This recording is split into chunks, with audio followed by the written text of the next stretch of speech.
Османская империя перестала существовать 29 октября 1923 года. Тогда было объявлено о создании Турецкой республики, а 3 марта 1924 года было объявлено о депортации всех членов Османской династии. Среди депортированных было немало детей, в том числе 6-месячная Ханзаде Султан и 3-летняя Фатьма Неслишах Султан. Родителями маленьких принцесс были члены Османской династии Шехзаде Амир Фарук, единственный сын последнего османского халифа Абдул-Меджида II, и Рукия Сабихи Султан, дочери последнего султана Османской империи Мехмеда VI.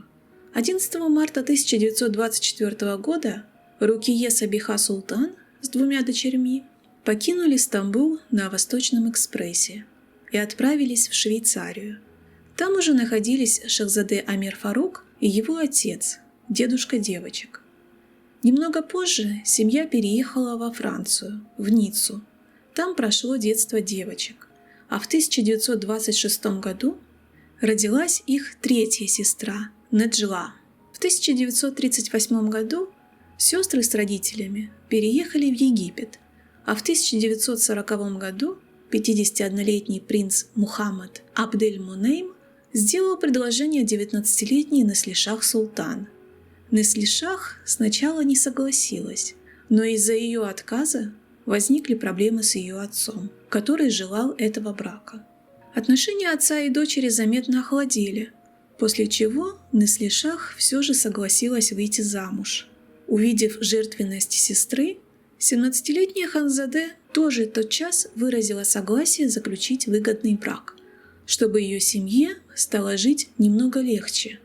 Дело в том, что семья Амира Фарука заметно обеднела из-за Второй мировой войны. Их дед Абдул-Меджид II не мог больше присылать им деньги из Ниццы. Амир Фарук сначала выступил против инициативы Ханзаде, сказав, что сначала должна выйти замуж старшая сестра Неслишах, но потом изменил свое решение. Для Ханзаде Амир Фарук выбрал в мужья другого египетского принца, 40-летнего Мухаммеда Али Ибрагима. Свадьба Ханзаде Султан состоялась в четверг, 19 сентября 1940 года, поскольку четверг считался в Египте удачным днем для заключения брака. На следующей неделе, в четверг, 26 сентября 1940 года, состоялась свадьба Неслишах Султан. Первый ребенок Ханзаде родился 8 августа 1941 года. Это была дочь Фазиле, а через год родился мальчик Султанзаде Ахмед Рифат. В 1958 году король Ирака Фейсал II сделал предложение 16-летней Фазиле. Они очень любили друг друга. Это предложение стало неожиданностью для ее родителей, потому что Фазиле было всего 16, и она училась в школе. Однако брак не состоялся из-за убийства короля в том же году, во время революции 14 июля. Говорят, Фазиле до конца жизни любила Фейсала, хотя и вышла замуж через 7 лет после этих событий за Суад Хайри Ургюплю, турецкого политического, государственного, общественного и дипломатического деятеля, в течение 7 месяцев занимавшего пост премьер-министра Турции. Ханзаде жила в Египте до 1952 года, пока не произошла революция, и Египет не был провозглашен республикой. Ханзаде вновь оказалась в изгнании со своей семьей. Они с супругом переехали в Париж, где и проживали до конца жизни. Умерла Ханзаде Султан 19 марта 1998 года в Париже, но захоронена была на кладбище Ашиян в Стамбуле. Старшая сестра Ханзаде, чье имя последним записано в списке членов Османской династии, рожденных во время существования Османской империи, сложилась похожим образом. У нее тоже родились сын и дочь в первые годы брака. Только Неслишах в Египте занимала более высокое положение, чем Ханзаде. Она стала принцессой и консортом Египта, первой леди, когда ее супруга назначили председателем представителей регентов при малолетнем короле Ахмеде Фуаде II. 10 месяцев он пробыл в роли регента, а потом случилась революция, как в Османской империи, и правящая семья потеряла свои высокие полномочия. Был выбран президент республики. Неслишах же с супругом арестовали через 4 месяца после этого по подозрению в заговоре против президента. Султанша и ее супруг были освобождены благодаря поддержке турецкого президента. После они переехали во Францию, а в 1963 году в Стамбул. Неслишах Османоглу, такую фамилию теперь носят представители Османской династии, прожила 91 год. Умерла в 2012.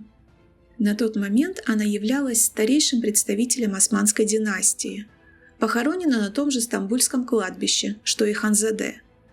Ее супруг умер 30 годами ранее и был похоронен в Каире. Неджла, сестра Ханзаде и Нилюфер, тоже в возрасте 17 лет вышла замуж за представителя королевской египетской династии. У них с супругом родился единственный сын. И они тоже были депортированы из страны после смены режима. Проживали в Швейцарии. Неджла прожила 80 лет, умерла в 2006. А вот у родителей Неджлы, Нилюфер и Ханзаде, судьба сложилась не так благополучно. Их отец Амир в 1948 году развелся с их матерью Рукие Сабихой. Женщине на тот момент было 54 года. А потом женился на своей двоюродной сестре. Но если первый его брак продержался 28 лет, то второй всего 4 года, причем завершился по инициативе его жены. Позже Фарук рассказывал своим друзьям: «Я развелся с самой красивой женщиной в мире, чтобы жениться на самой уродливой. Судьба». Брошенная же Рукия Сабиха после событий в Египте вернулась в Турцию, когда это стало возможным, взяла фамилию Османоглу и умерла в 1971 году. Была похоронена на том же кладбище, что и ее дочери. История Амира Фарука и Рукие Сабихи довольно интересна и поучительна. Я обязательно подготовлю материал по этой теме в ближайшем будущем. Будет интересно. Если вы еще не подписаны на мой канал «Тайны Востока», обязательно подпишитесь, чтобы не пропустить это и другие интересные видео на тему истории Османской империи и судеб представителей Османской династии. Только для вас самые интересные, малоизвестные и эксклюзивные исторические факты.